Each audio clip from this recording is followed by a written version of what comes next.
It's a high-level debate here at the Polish House, tackling one of the most strategic themes in the course of our debates here in the House. Therefore, we are extremely honored to have the President deliver a keynote message prior to the panel, which we also have a very distinguished guest. I would like to welcome the Prime Minister, Deputy Prime Minister and Minister of State Assets, Mr. Jacek Sasin, Minister of Trade of South Korea, Dokkan, President of the Management Board of PGE, Wojciech Dąbrowski, President and CEO of KHNP, Woo Jo-hong, and representatives of business, diplomacy, of all international organizations. Without further ado, I would like to welcome to the stage President of the Republic of Poland, Andrzej Duda.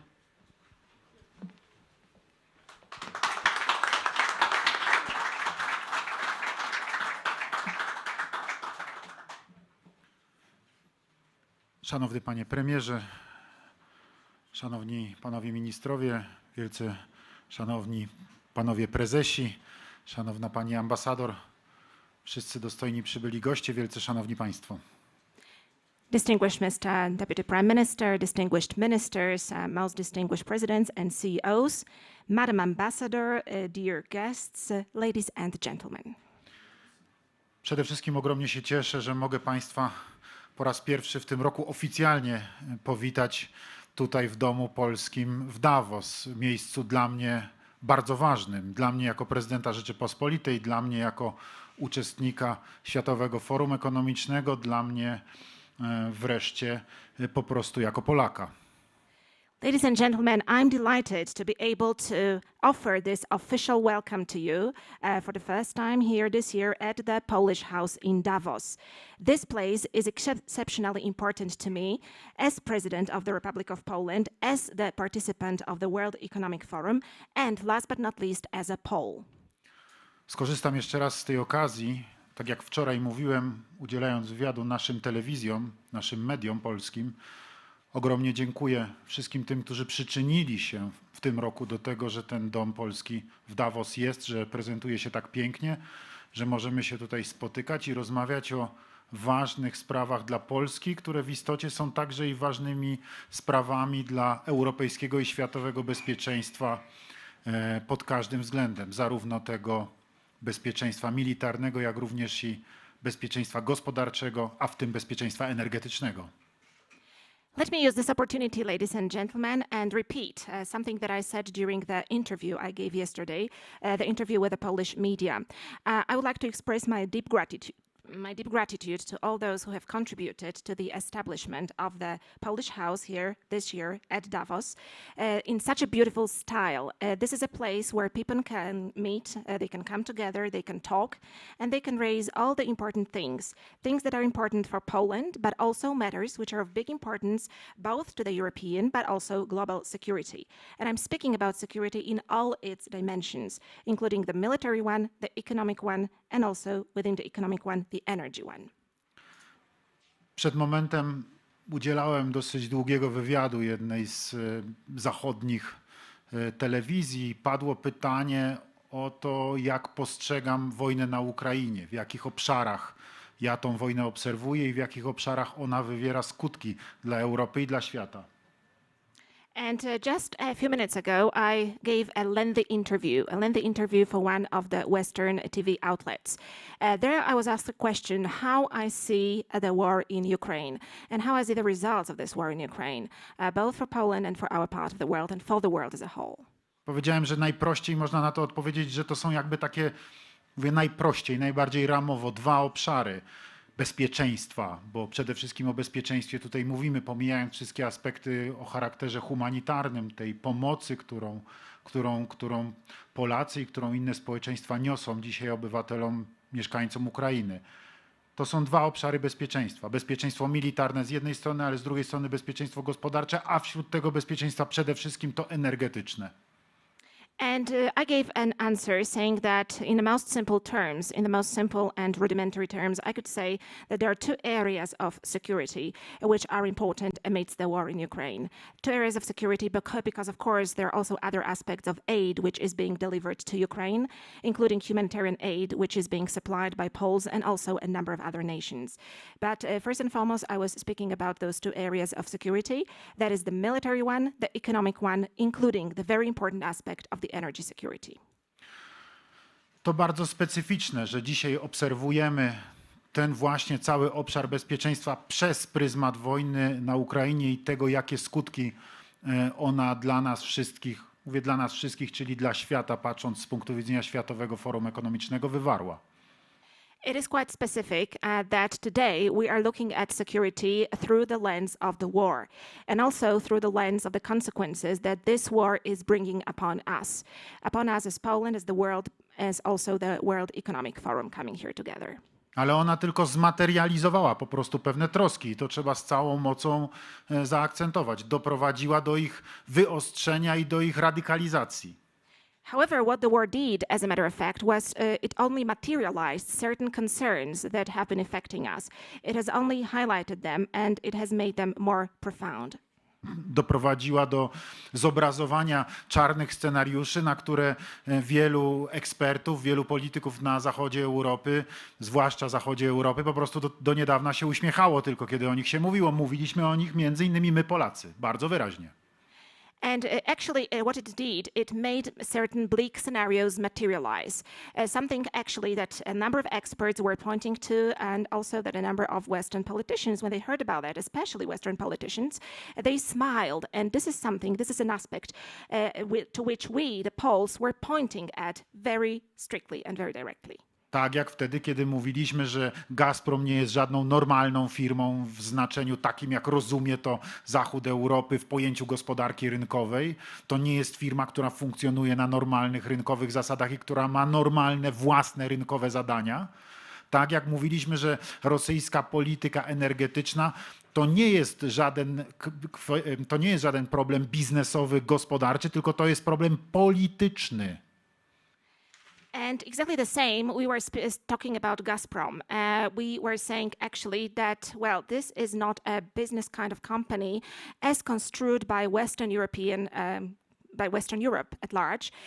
We were saying very directly, and we're stressing that this company is not following the market economy. It is not a normal company following market economy rules. It is not fulfilling market-oriented tasks.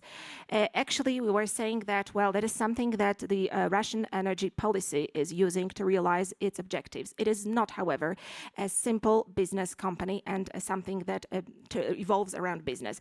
It is very clearly and very visibly for us and for everyone else, it should also be a tool of policy, of politics of Russia. Kiedy mówiłem, że Gazprom jest w istocie zbrojnym ramieniem Moskwy do uzyskiwania przewag gospodarczych, ale przede wszystkim gospodarczych w znaczeniu strategicznym, osiągania celów dominacyjnych, wielu moich kolegów przywódców europejskich tylko się uśmiechało. And whenever I said that Gazprom actually should be construed as an armed arm of Moscow, which it uses to pursue its economic goals, which it also uses to take advantage and to dominate the European markets, to use this strategic advantage, well, a lot of my Western European colleagues just smiled. W czasach, kiedy byliśmy za żelazną kurtyną i zaraz później został popełniony ten, dzisiaj patrzymy na to, ogromny błąd, tak? Wtedy to był po prostu efekt takich, a nie innych uwarunkowań politycznych, że gaz pochodził w Polsce tylko z dwóch źródeł. Z własnego wydobycia, nie tak do niedawna jeszcze mówiliśmy, to mniej więcej 1/3 naszych potrzeb, ale cała reszta, czyli te 75%, to jeszcze kilkadziesiąt lat temu były wyłącznie dostawy rosyjskie. And actually, this is the legacy of the times when we were behind the Iron Curtain. And behind the Iron Curtain and right after that period, a big mistake was made, something that we construe as a very big mistake, looking from today's perspective. And actually, this is the effect, the result of the policy back then. There were, until recently, only two sources of gas deliveries in Poland. First of all, our own production, which until recently covered 1/3 roughly of our needs, but the vast rest of this gas supplies, 75%, came from Russian sources precisely. To my, nauczeni doświadczeniem szantażu energetycznego Rosji wobec Ukrainy, w sposób zdecydowany przystąpiliśmy do działań dywersyfikacyjnych. Tym pionierem w tym zakresie, rzeczywiście jeśli chodzi o realizację, nie tylko o mówienie, ale o realizację, był prezydent Lech Kaczyński, który zainspirował budowę gazoportu w Świnoujściu. And actually, we had experiences of our own looking at the energy blackmail that was applied by Russia towards Ukraine. Looking at that, we derived our own conclusions, and we decided to make very strong and very robust steps in order to diversify our sources of supply. And the pioneer in the diversification of our needs was late President Lech Kaczyński, who was the initiator of the Świnoujście LNG terminal. Od tamtego czasu ta polityka była zdecydowana. Doskonale wiedzieliśmy, że do pełnej dywersyfikacji musimy doprowadzić. Ten proces przyspieszył zdecydowanie 7 lat temu po zwycięstwie wyborczym Zjednoczonej Prawicy. Faktycznie dzisiaj mamy interkonektory łączące nas ze Słowacją, łączące nas z Czechami, łączące nas z Litwą, łączące nas z Niemcami, umożliwiające przepływ gazu w obie strony.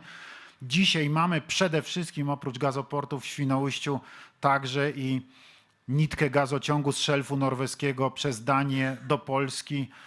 Dzisiaj w ten sposób mamy zapewnioną właściwie pełną alternatywę wobec dostaw z Rosji. And since that time, we pursued a very decisive policy to achieve full diversification of supplies. That process accelerated markedly 7 years ago when the United Right won the elections. And now we can say that we have got interconnectors already in place, joining us to Slovakia, to the Czech Republic, to Lithuania, also Germany, where there is the flow of gas ensured in both directions. So today, as I said, what we have in place is the Świnoujście LNG terminal, but we are also importing gas from Norway through the Norwegian shelf, through Denmark and to Poland, which gives us a full spectrum of alternatives in our diversification sources. Śmiało możemy powiedzieć, że w tym aspekcie jesteśmy absolutnymi europejskimi liderami, pionierami, zwłaszcza w naszej części Europy. Ta niezależność nasza dzisiaj jest kompletna. And it is fair to say that in this aspect, we are absolute European leaders. We are the pioneers in our part of Europe. So we can say that in this very way, we are absolutely independent. W dziedzinie energii elektrycznej sytuacja była zupełnie inna. Myśmy nigdy w tym zakresie nie byli całkowicie zależni od Rosji, tak jak w kwestii gazu. As far as electricity is concerned, in this respect, the situation was quite different. Here, we were never fully dependent on Russia as it was in terms of gas. Nie daliśmy sobie zbudować w Polsce elektrowni rosyjskiej atomowej w stylu elektrowni czarnobylskiej w szczególności. And what we did not allow to happen was the construction of a Russian nuclear power plant, especially a plant similar to the one in Chernobyl. Dzisiaj taka elektrownia atomowa jest ogromnym, a nieraz największym zmartwieniem wielu naszych sąsiadów z bliższa i z dalsza. And today, such a big nuclear power plant provides a lot of concerns to our neighbors, both the closer and the more distant ones. W tym aspekcie bezpieczeństwa troski wielkiej nie mieliśmy, ale mieliśmy zupełnie inną, która niesie w sobie potrzebę odpowiedzi także na wymogi po prostu naszych czasów, niezależne od zagrożeń wojennych.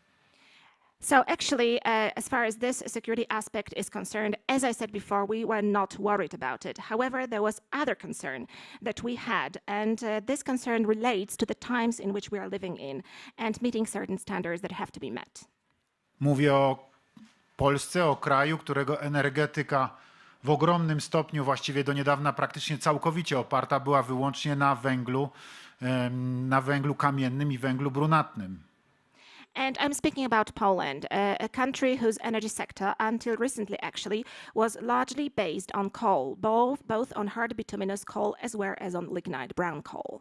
Dzisiaj wiemy doskonale, że konieczność zapewnienia dostaw energii pochodzącej ze źródeł nisko lub wręcz bezemisyjnych, jeżeli chodzi o emisję CO2, jest koniecznością współczesnego świata i koniecznością przyszłości.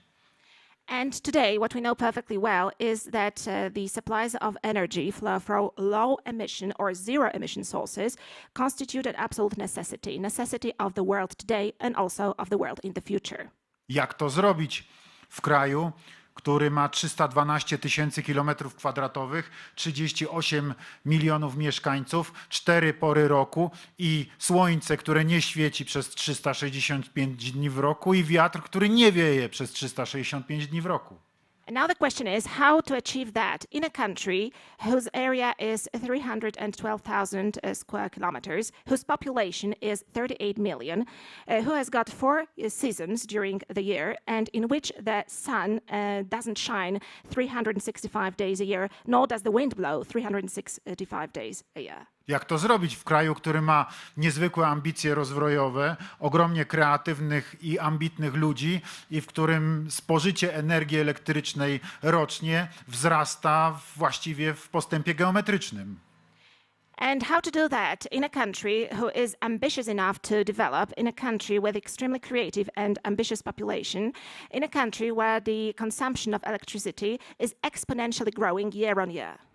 W kraju, który ma owszem rzeki, ale nie największe na świecie i który nie jest krajem górskim, tylko w przeważającej części krajem nizinnym. In a country who indeed does have rivers, but these rivers are not the biggest in the world, who also has mountains, however, there are also plains, and this is the main geographical feature of our country. Jak to zrobić w świecie, który jeszcze nie wymyślił sposobów na składowanie energii w ogromnej ilości, energii elektrycznej, i składowanie jej w ogromnej ilości przez długi czas, magazynowanie. How to achieve it in a world which has not come up with ways to provide electricity storage for a long period of time.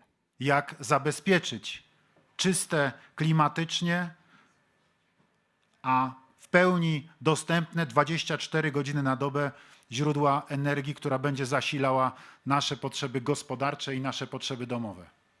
And how are we going to do that in a way that is climate friendly and that is going to provide affordable access to energy 24 hours a day, both for the economy as well as for private households? Odpowiedź jest bardzo prosta. The answer is very simple. Wykorzystując wszystkie dostępne możliwości. By using all the possibilities available.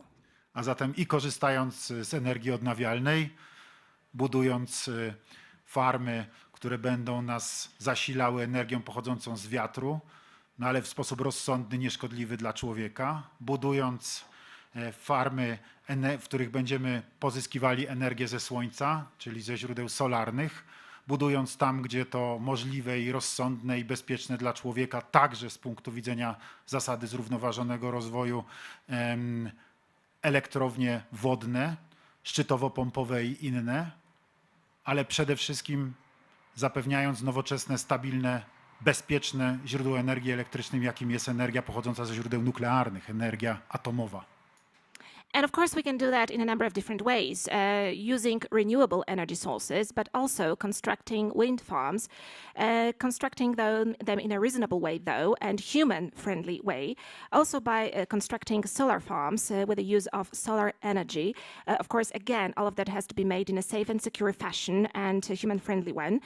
Also resorting to sustainable development and thinking about sustainable development, we could construct hydro power plants, all different kinds of them, but also there is one source of energy which is absolutely safe and secure and which is reliable 100%. And what I'm speaking about is the nuclear energy.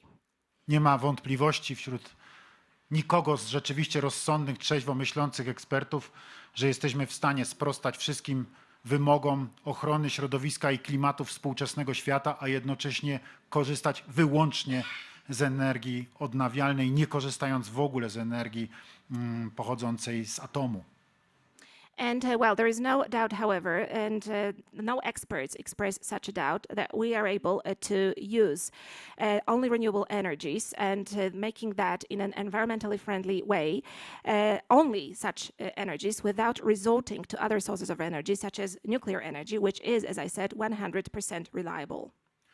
To jest dzisiaj konieczność dziejowa, to jest dzisiaj konieczność przyszłości, to jest także wymaganie nowoczesności, to jest także nasze w jakimś sensie zobowiązanie i odpowiedzialność również przed przyszłymi pokoleniami, aby tą energię zapewnić wraz z zachowaniem zasad zrównoważonego rozwoju, a jednocześnie by zapewnić ją w sposób najbardziej nowoczesny, jak to możliwe i najbardziej bezpieczny. And well, actually, this is the need of today, but also this is indispensable need of the future.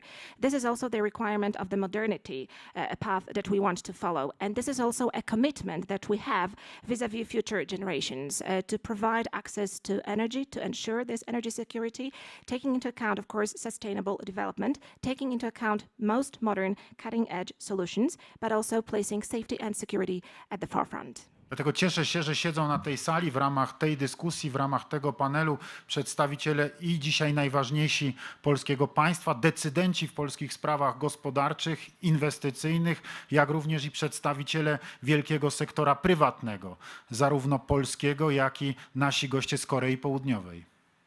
And that is why I'm happy and delighted to have with us here today in this very room representatives of the Polish state, the decision makers in the realm of economy, but also in the area of interest of investments. And I'm very happy and delighted to have with us also representatives of big private-owned companies of the private sector, both Polish as well as South Korean ones. Tak, przyszłość. Nawet w dobie tak trudnej, jak jest teraz, w dobie wojennej, kiedy w Europie toczy się wojna, wymaga odważnych decyzji, wymaga mądrych, zdecydowanych inwestycji.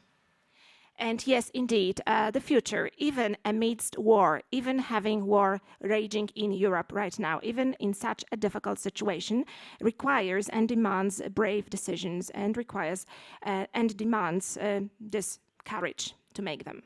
Dlatego chcę podkreślić, cieszę się, a zarazem wspieram z racji pełnionej funkcji działania rządu zmierzające do wybudowania w Polsce na odpowiedzialność polskiego państwa elektrowni atomowych, co będzie realizowane w ramach umowy zawartej ze Stanami Zjednoczonymi.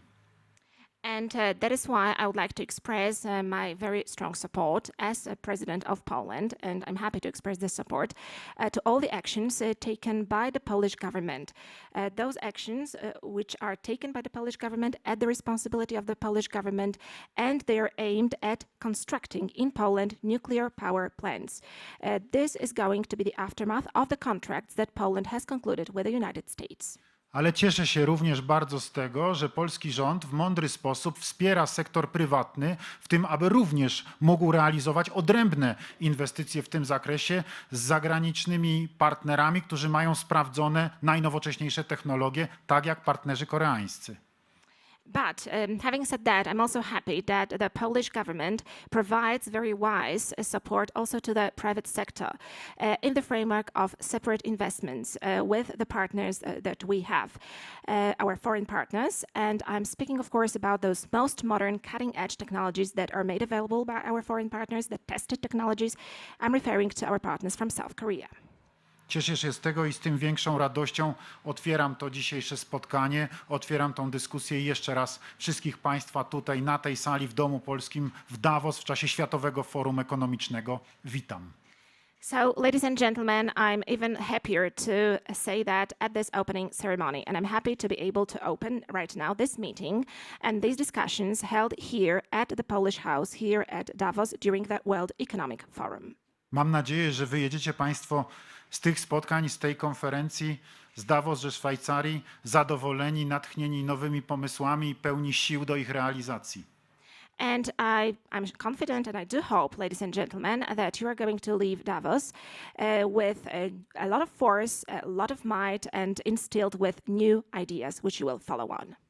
Mam nadzieję i mówię to wszystko dlatego, że wierzę w to głęboko, że to wszystko globalnie będzie w interesie Rzeczypospolitej Polskiej, który jest dla mnie najważniejszy. I hope, because I believe that all of that is going to be in the global interest of the Republic of Poland, and the interest of the Republic of Poland is the most important to me.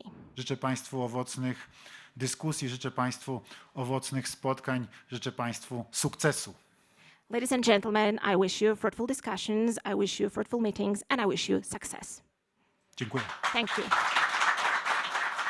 The discussion panel, the pathway to European energy sovereignty. Therefore, without further ado, I would like to invite to the stage Deputy Prime Minister and Minister of State Assets, Jacek Sasin. Please welcome. Minister, let's join us on the stage. Yeah.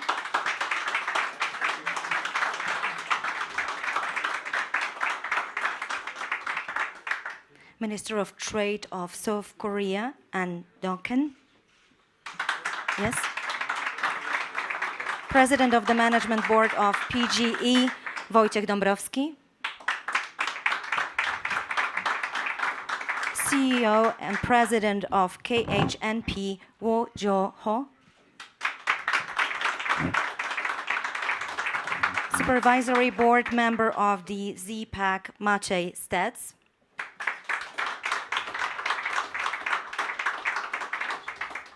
Also together with us is a special guest, Mr. Zygmunt Solos-Jacques, the owner of Polsat Plus Group. Welcome, sir. And the debate will be moderated by Mr. Maciej Karnowski. Michał.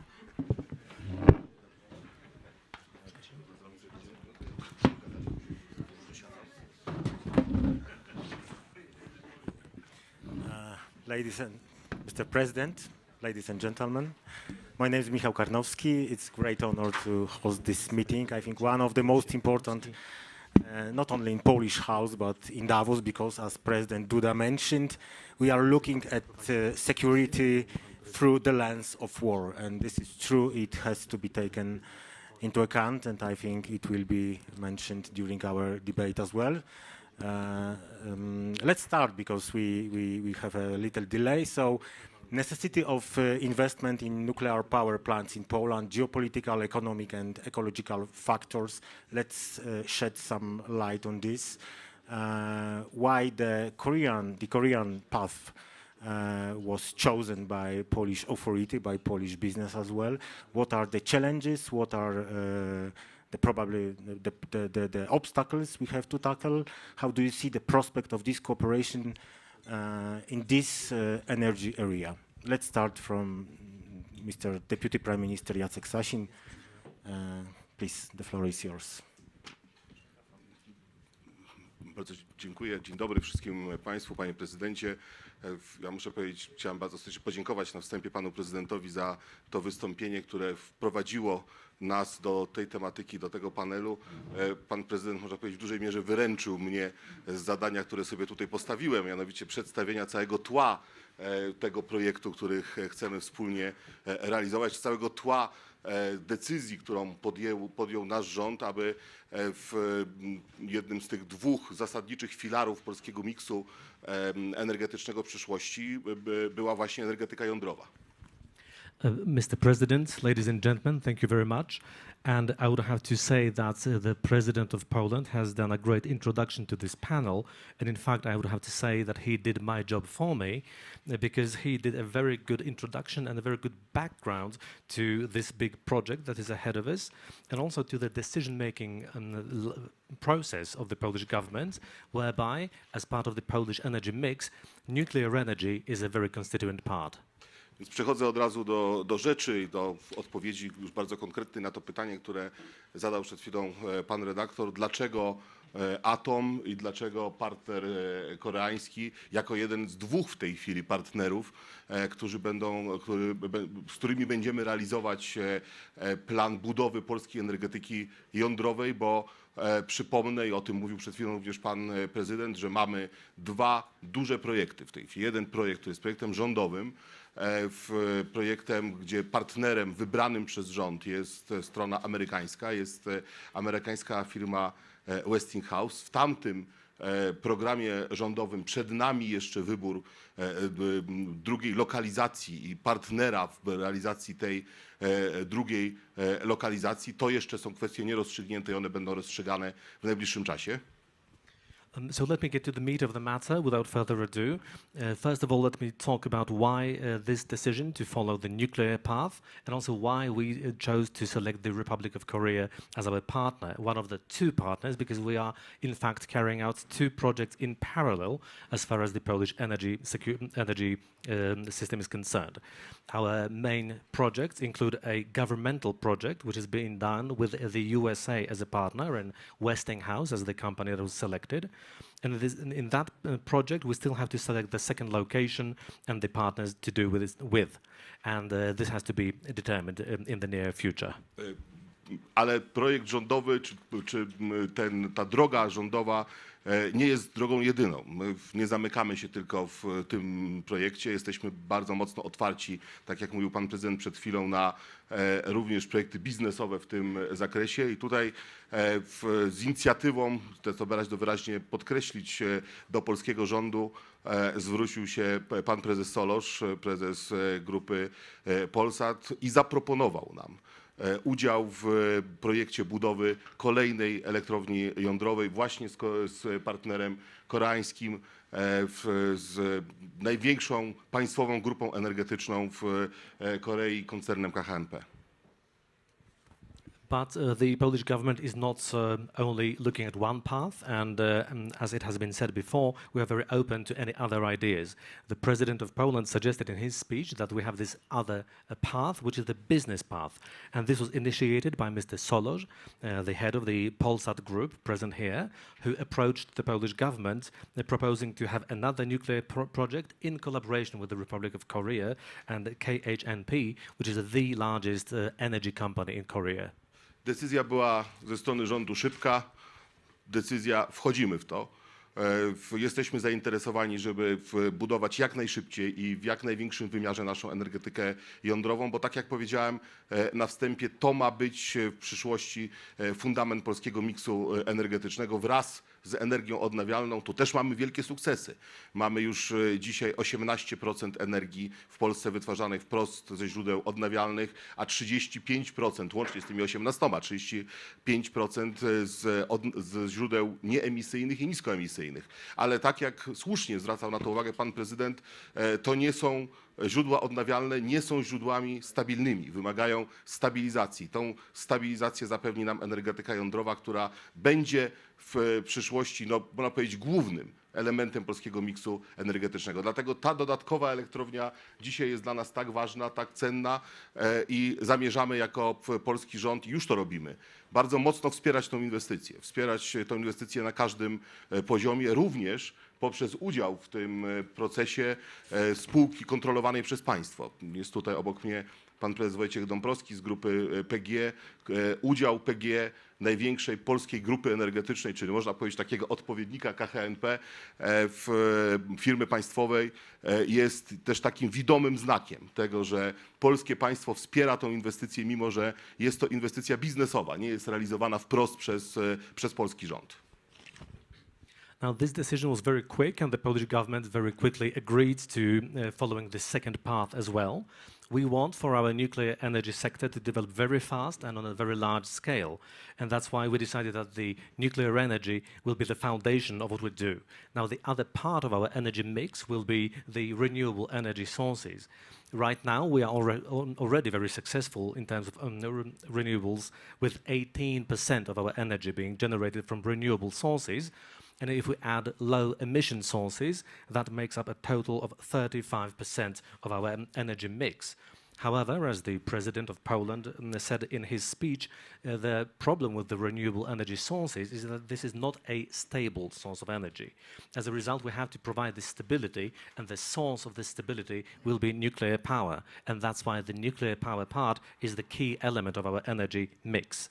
Now, this second power plant will be, again, a very important part of the mix, but the thing is, it is not an investment made by the Polish government. It's a business project, but the Polish government is participating in it through its company, its state-owned company, PGE. headed by Mr. Wojciech Dąbrowski, represented here as well. And PGE is, you could say, it's a counterpart of KHNP in Poland, the largest energy group in Poland, but it is state-owned. And this shows that the Polish government and the Polish state wants to support this project, even though it's a business project. Mamy oczywiście bardzo ograniczony czas, więc trudno w szczegółach opowiadać, jak ten projekt dotychczas jest realizowany. Mamy bardzo dobrą współpracę z rządem Republiki Korei. Dziękuję panu ministrowi za obecność na tym panelu, ale jest również tutaj obecny minister przemysłu, energii i handlu, pan Lee Chang-yang, za którym też będę za chwilę rozmawiał.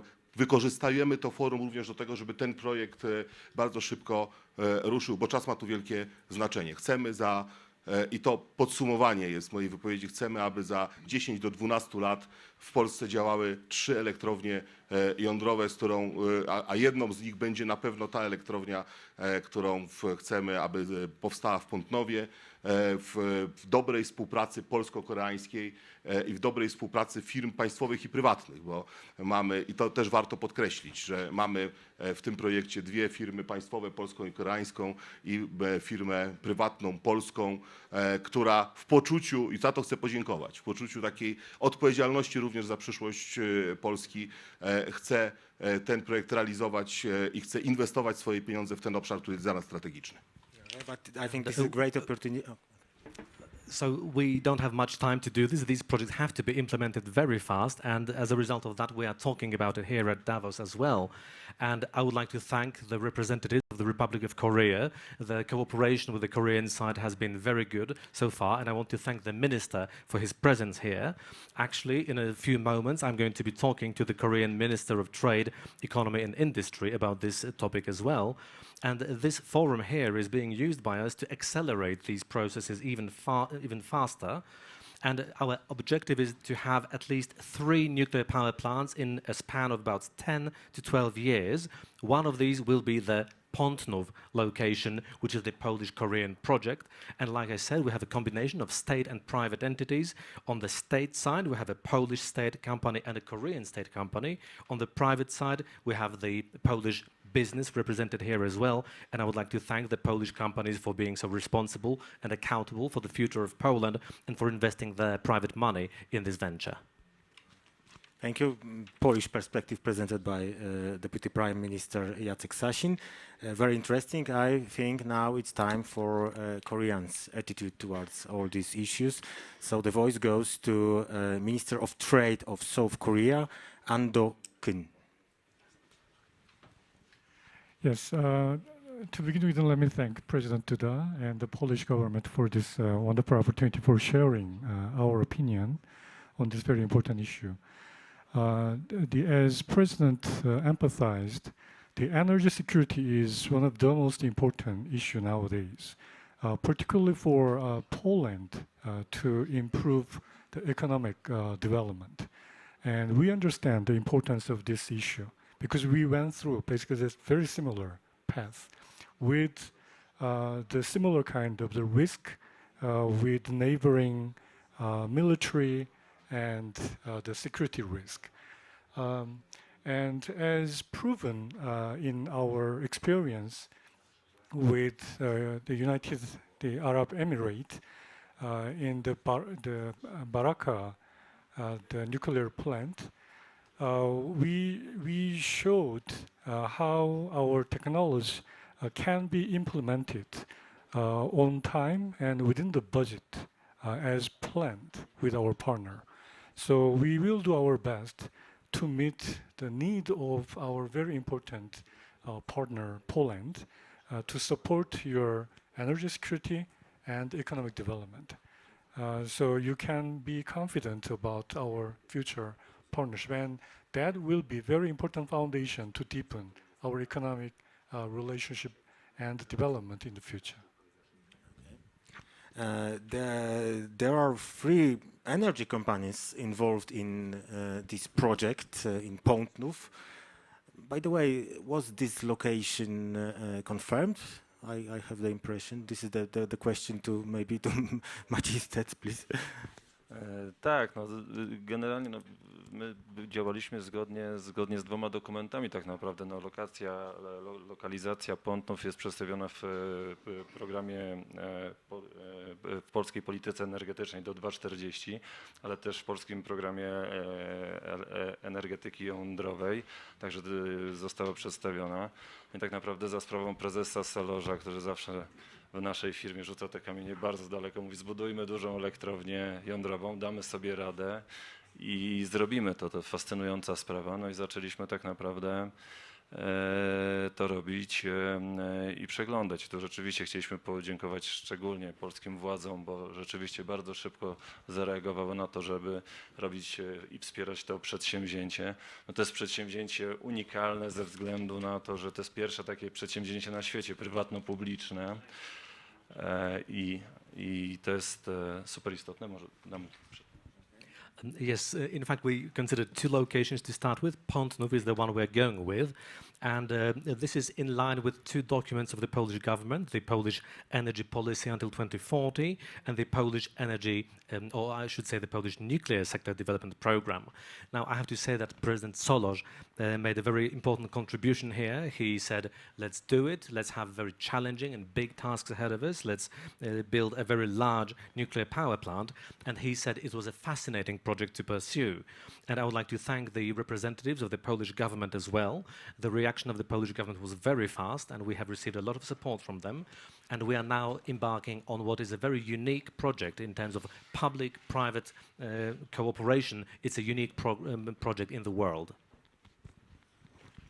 Także stąd lokalizacja. Lokalizacja jest rzeczywiście bardzo dobrze przygotowana. Tak dla przypomnienia, od 60 lat w tej lokalizacji produkowany jest prąd, jest duża akceptacja społeczna dla energetyki. To jest Wielkopolska Wschodnia, która jest też w programie Sprawiedliwej Transformacji, co jest też bardzo ważne dla ludzi i mieszkańców, którzy tam funkcjonują, pracują na co dzień. Szczególnie, że w planach mamy niedługo wyłączenie rzeczywiście elektrowni związanych z węglem brunatnym.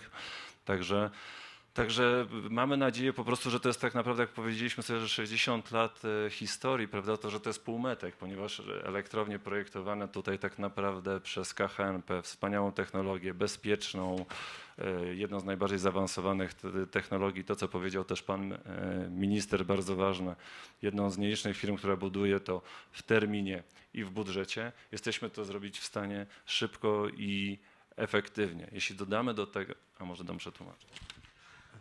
Yes, so this location was chosen as a result of this just being a very good location. In Pątnów, electricity has been generated for 60 years now, so the infrastructure is there. There is public support in the local community for this project, and it's also part of the eastern part of the Wielkopolska province of Poland, and it's part of the Just Transformation program because we are going to phase out the lignite power stations, and this will replace them, so this will be very beneficial for the local community as well. So this 60 years, which is behind us, is just the first lap, and we are now embarking on the second lap. And as our Korean friend said, this is a very advanced technology, it's very safe, and we have heard it's being built on time and delivered within budget. So this all means that this will be a very good project. To króciutko o lokalizacji Pątnów. Tak naprawdę sprawdziliśmy, mamy bardzo dobre warunki geotechniczne, geologiczne i sejsmiczne. Jesteśmy też tak naprawdę przy kluczowym węźle, jeśli chodzi o przesył prądu, prawda? Tutaj możemy dostarczać prąd we wszystkich kierunkach. Już dzisiaj transformatory wokół elektrowni mogłyby prawdopodobnie ponad 2 gigawatty energii przerzucić. Kolejna rzecz, która jest też istotna z punktu widzenia elektrowni, to są systemy chłodzenia i tu dostępność jezior i wody. Także fantastyczna sprawa. Ja chciałbym podziękować tutaj w imieniu prezesa Solorza, premierowi Sasinowi tutaj bardzo, ponieważ skojarzył nas wszystkich, prawda, tu i PGE, i KHNP, i to jest fantastyczna sprawa, ponieważ projekt ma rzeczywiście bardzo dużą dynamikę. I to by było tyle. Dziękuję bardzo. And so Pątnów has very good parameters. We have looked at the geotechnical, geological and seismic parameters, and all of them are good. We are also close to a electricity grid hub. There are transformers that are sufficient for over 2 gigawatts, so this is already in place. There is enough cooling with lakes around, so this is a very good location. And I would like to take this opportunity to thank our Deputy Prime Minister, Mr. Sasin, Sasin, also on behalf of Mr. Solos. It was the Deputy Prime Minister Sasin who brought together all these companies, PGE, and also our Korean partner KHNP, and I thank you for that. Yeah, yes, it's true, and then the news broke about the possibility of building the power plant in the formula of cooperation between the private and public companies in Poland. Nobody believed. Nikt nie wierzył, że w prywatno-publicznym modelu uda się w Polsce zbudować elektrownię, no ale to się jednak, jak widać, może udać. So the question for CEO PGE, Wojciech Dąbrowski. What's your company's goal in this investment? Panie prezydencie, panie premierze, panie ministrze, szanowni państwo.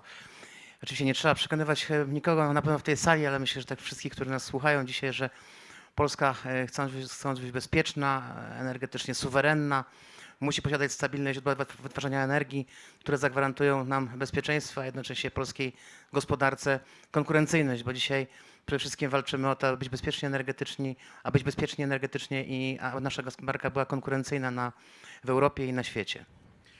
Mr. President, Prime Minister, Ministers, ladies and gentlemen, I think without wanting to preach to the converted, I will just recapitulate some of the main items. First of all, in Poland we want to feel safe and we want to feel sure that we have energy security as well, and we have to have a stable source of energy which also contributes to our economical competitiveness. Od dawna postulowaliśmy na forach międzynarodowych o pewną redefinicję celów klimatycznych, o pewną redefinicję tych poglądów, tej polityki klimatycznej, która przede wszystkim bezrefleksyjnie realizowana powoduje utratę konkurencyjności gospodarek europejskich, a w tym także polskiej gospodarki. Więc dzisiaj z gorzką satysfakcją niestety to, o czym mówił pan prezydent, przyjmujemy, że wielu polityków Unii Europejskiej jednak przyjmuje to, o czym mówił pan prezydent, o czym mówili przedstawiciele polskiego rządu na forach międzynarodowych, że powinniśmy jednak dzisiaj przede wszystkim stawiać na bezpieczeństwo energetyczne i na specyfikę poszczególnych krajów Unii Europejskiej, tak, bo dzisiaj najważniejsze jest bezpieczeństwo, szczególnie dzisiaj w tym czasie, w którym jesteśmy, czyli zagrożenia ze strony Rosji, bardzo realnego zagrożenia, agresji Rosji na Ukrainę, która spowodowała kryzys energetyczny, z którym się dzisiaj wszyscy tutaj borykamy. Oczywiście widzimy już symptomy wyłagodzenia cen, spadku cen paliw, ale jednak najważniejsze dzisiaj jest to, aby polska gospodarka była bezpieczna i była suwerenna. And right now, if we look at the typical policies or convictions around the world, we have been calling for them to be redefined in terms of climate goals and in terms of climate policies. For a long time now, we have been saying that you cannot apply a uniform climate policy without any consideration for the specifics of a country, because that translates into a lowered economic competitiveness. And today we are repeating what Mr. President said as well, that if we look at all these policies, we have to know that different countries have these different conditions, and Poland has been saying that for a long time. Security is the key word now, and energy policy has to contribute to security first and foremost, especially in the light of the Russian threats and the armed aggression against Ukraine, which has brought about an energy crisis. Right now, the fuel prices have gone down a little bit, but still we have to consider the safety and the stability of the Polish economy as the foremost place. Myśląc odpowiedzialnie o przyszłości Polski, musimy stawiać na źródła przewidywalne i źródła, które przez najbliższe kilkadziesiąt lat zapewnią nam bezpieczeństwo energetyczne. Stąd nasze zaangażowanie Polskiej Grupy Energetycznej w ten projekt, który jest właśnie połączenia trzech podmiotów, podmiotu prywatnego, największego producenta energii elektrycznej w Polsce, prywatnego, czyli firmy ZEPAK, a także partnera koreańskiego koncernu KHNP, uznanego koncernu, który ma ogromne doświadczenie w budowie bloków jądrowych. Pamiętajmy, szanowni państwo, że oczywiście dzisiaj polska gospodarka, polskie źródła wytwarzania energii jeszcze są oparte na węglu, ale to jest jakby kwestia przejściowa. Wiemy już dzisiaj, że w perspektywie najbliższych kilkunastu lat będziemy odchodzili od węgla, przede wszystkim ze względów ekonomicznych. Dzisiaj węgiel jest coraz niżej położony, jego wydobycie jest coraz droższe, jest go zresztą coraz mniej, a z drugiej strony oczywiście polityka klimatyczna, która nakłada na nas ogromne wydatki na emisję CO2. Pamiętajmy o tym, że produkcja energii elektrycznej z węgla powoduje emisję CO2. Polska Grupa Energetyczna w 2023 roku, tylko tak dla porównania podam Państwu, abyście Państwo mieli wyobrażenie, wyda na CO2 ponad 20 miliardów złotych, więc mówimy o ogromnych środkach, które wypływają z naszych przedsiębiorstw na emisję CO2, stąd potrzeba budowy źródeł niskoemisyjnych. Dzisiaj inwestujemy w OZE, ale także wejście w ten projekt jest właśnie realizacją tej polityki, aby produkować energię tańszą, aby produkować energię, która będzie stabilna i zapewni polskim klientom energię na akceptowalnym dla nich poziomie, a polskiej gospodarce trwałą konkurencyjność na świecie. And we have to say that we have been looking for a reliable source of energy that will provide us with energy security for many decades to come. And that's why PGE has got involved in this project to develop the nuclear power plant. Now we have ZEPAC with us, which is a private partner, and we have the Korean partner, KHNP, which is a reputable and very experienced company that will help us build this nuclear plant. Now, in terms of our economy, we have to be sure that we withdraw and phase out coal. Coal is now being considered a temporary source of energy. Obviously, the costs are going up. The cost of mining coal is becoming more and more expensive because the coal has to be dug from much lower levels. And also, on top of that, we have CO2 payments. For example, in 2023, our group, PGE, will have to incur the cost of 20 billion zlotys due to the CO2 payments. So what we're striving to achieve is to have a source of energy which is low emission or indeed renewable or nuclear. And these three elements will provide us with cheap, clean and stable energy that will translate into acceptable prices for the citizens and competitiveness for our economy. Wielkie wyzwanie, huge challenge. Myślę, że warto podkreślić, że polska współpraca z Koreą to nie tylko, z Koreą Południową, to nie tylko energia, ale to jest także bardzo podobna historia. To jest współpraca w obszarze także zbrojeniowym. It's worth remembering that this new chapter of Polish-Korean cooperation is just a new chapter, yes, because two countries from different parts of the world which have similar history, challenges and opportunities, even neighboring is the same risky. So we cooperate, I mean both countries cooperate not only in this energy sector but in defense industry as well. So the question for Mr. President Han Ju-ho, the President of Korea Hydro and Nuclear Power, can you share your experience, your own path to energy independence with Poland? 예, 안녕하십니까. 저는 한국수력원자력 사장 황주호입니다. 오늘 폴란드의 두다 대통령님을 모시고 이렇게 부총리님과 함께 토론회를 하게 돼서 매우 감사하게 생각합니다. Good afternoon, everyone. I am the president of KNGP, Hwang Ju-ho. Today, I am very pleased and honored to meet President of Poland, Mr. Duda, and Deputy Prime Minister, Mr. Sasin. 제 경험을 말씀드리자면 우선 우리나라는 1959년에 원자력연구소와 대학교에 원자력공학과를 만들었고 그 10년 뒤에 원자력 발전소 건설을 시작했으며 그 10년 뒤에 첫 원자력 발전소를 운전을 시작했습니다. 그 이후 약 40년간의 저희가 36기 정도의 원자력 발전소를 건설, 운영하고 있습니다. 40년 동안 36기를 건설하는 나라는 전 세계에 없으며 그리고 그를 통해서 저희는 설계, 건설, 운영 모든 분야에 있어서 최적화를 이루었습니다. 아마 폴란드가 저희랑 파트너를 삼아서 원자력 발전소를 건설하시게 되면 또 기술을 같이 공유하면서 똑같은 경험을 즐겁게 나눌 수 있을 것이다 생각합니다.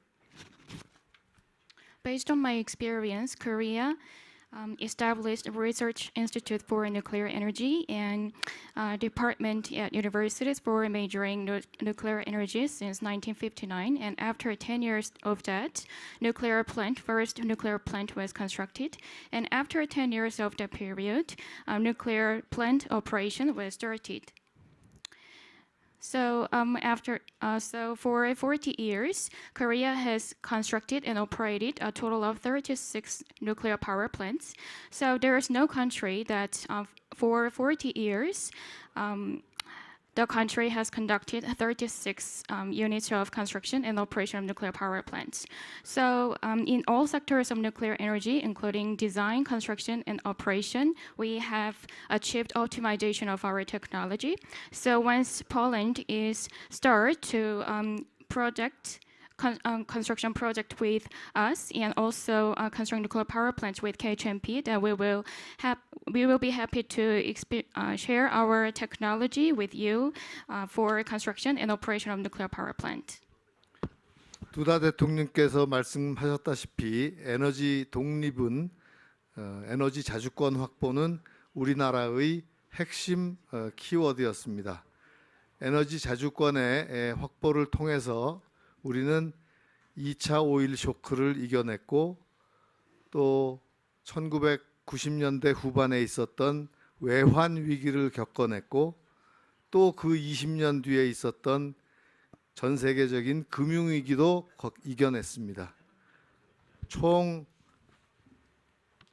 1978년부터 2008년까지 원자력이 대한민국 경제에 기여한 총 액수는 직접적인 액수로만 약 600빌리언 달러라고 계산을 한 바가 있습니다.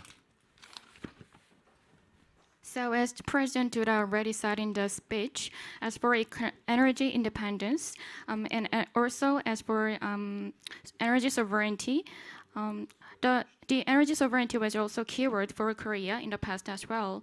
So for securing energy sovereignty, actually with nuclear power plants, Korea has overcome second oil shock in the past. And also in the second half of 1996, we also overcame foreign currency crisis. So after 20 years of that, also we overcome the crisis of financial crisis in 2008.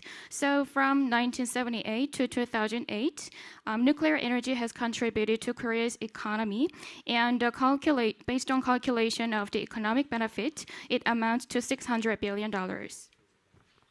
우리 KHNP가 폴란드와 함께 원자력을 추구하게 되면서 아마 폴란드도 충분히 가지고 있는 기업들이 이미 원자력 자재를 생산하는 기업들이 있기 때문에 충분히 폴란드가 원자력 발전소 운영을 시작할 때쯤에는 아주 그 기술적으로도 만족하고 경제적으로도 만족하는 수준에 도달할 것이다. 굳게 믿습니다.